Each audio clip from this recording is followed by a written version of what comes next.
Hello hello, হ্যাঁ, তুমি ঝুমা বৌদিকে কি বলেছো গো? কিছু বলিনি তো। কিছু বলনি? ঠিক করে বলো, তুমি ঝুমা বৌদিকে কি বলেছো? না মানে কিছু বলিনি। তুমি তো নিশ্চয়ই কিছু বলেছো। ঝুমা বৌদি এর সঙ্গে দেখা হলে ঝুমা বৌদি আমার সঙ্গে কথা বলছে না, আমাকে যেন কিরকম এড়িয়ে এড়িয়ে যাচ্ছে। ঠিক করে বলো, তুমি ঝুমা বৌদিকে কি বলেছো? আমি সত্যি কিছু বলিনি।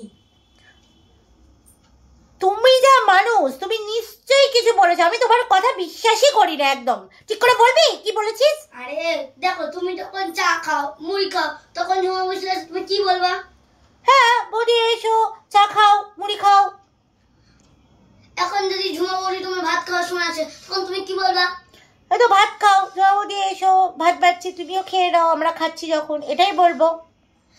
তাহলে তুমি যখন রান্না করে স্নান করতে গেছিলে, তখন ঝুমা বৌদি এসেছিল তোমার খোঁজ করতে, তখন আমি শুয়েছিলাম, তাই তো?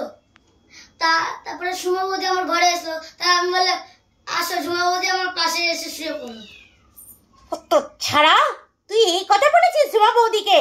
ঝুমা বৌদির কাছে এই কথা বলেছিস যে তোর খাটে তোর কাছে ঝুমা বৌদি শোবে? হ্যাঁ রে, তোর এত চুলকানি কি করে আসে? কি করে আসে তোর এত চুলকানি? হ্যাঁ, বিচুটি পাতা ঘষে দেবো তোমার পোদে। তুমি তো এখনই বললে যদি কিছু খাওয়া, তাহলে যখন আসে তাহলে তুমিও বলবা কিছু খেয়ে যাও। তাই আমিও বলেছি, আমি যখন শুয়েছিলাম। আরে খাওয়াটা আর শোয়াটা এখনো? হ্যাঁ, সবাই তো খাবার পরেই ঘুমোয়।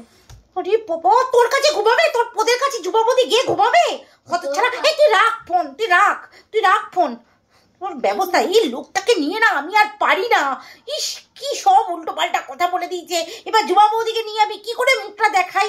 আমার লজ্জায় মাথা কাটা যাচ্ছে এই লোকটার জন্য। এত চুলকানি না, আজকে দেখ বিচুটি পাতা না নিয়ে এসে তোর পোদে ঘষি, এমন ঘষবো না তো সব চুলকানি বেরিয়ে যাবে, দেখিস।